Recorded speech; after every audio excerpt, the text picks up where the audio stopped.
Welcome to another episode of Around the Big Ten. I'm Lucy Rodine. And I'm Natalie Accapetti. Well, Lucy, we're only 6 days away from conference play, but who's counting?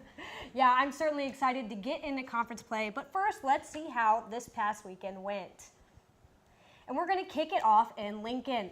The Huskies of Northern Illinois came into Memorial Stadium in front of a sold-out crowd and shocked the Huskers. NIU's defense won the game, picking off Nebraska quarterback Tanner Lee 3 times, 2 of which were brought back for touchdowns. The Huskies pulled off the upset 21-17, and Mike Riley's seat just got a lot hotter. The Big Ten fared a little bit better when Michigan took on Air Force. The Wolverines had proven their strategy this season. It's to start off slow but finish strong. The Falcons kept it close as Michigan didn't hold a lead larger than 3 points until the start of the third quarter. After that, it was smooth sailing for the Wolverines as they took the game 29-13. Minnesota has kept rowing the boat as they easily defeated Middle Tennessee 34-3. The Gophers starting running back Shannon Brooks did not play due to an injury, and their number 2 running back Rodney Smith went down in the first half. Fortunately for Minnesota, the Gophers have their bye this weekend, which could not come at a better time.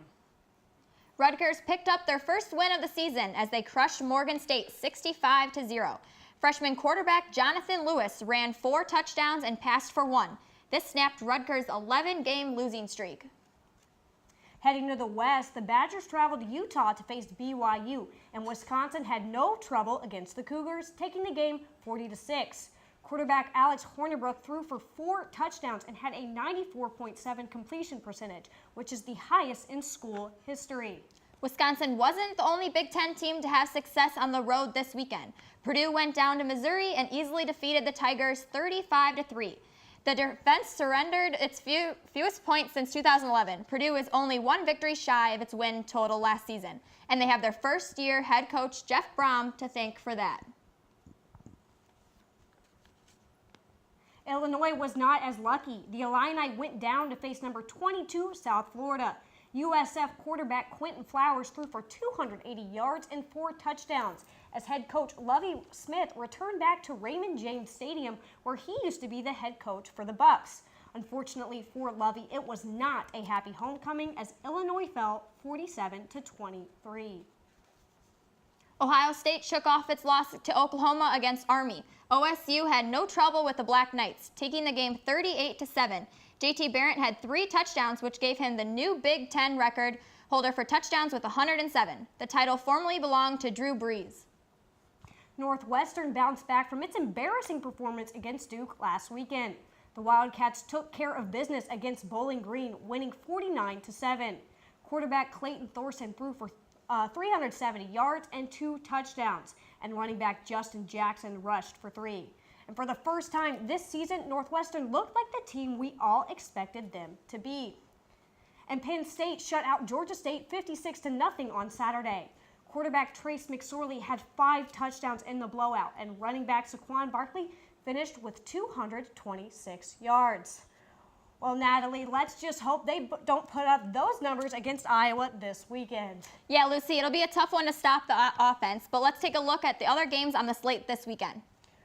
4 Big Ten teams wrap up their non-conference schedules, including Notre Dame coming to Michigan State, and conference play kicks off with Rutgers taking on Nebraska. Also, Michigan heads to Purdue, and of course, Penn State comes to town. But Lucy, what do you think about how the Big Ten did this week? Well, Purdue looks really good. They've always been a bottom feeder of the Big Ten, but for once, they finally look like they could compete well this year, thanks to head coach Jeff Brom. And Nebraska, yikes. Nebraska is not looking good, and I know Husker Nation is not happy with Tanner Lee or Mike Riley.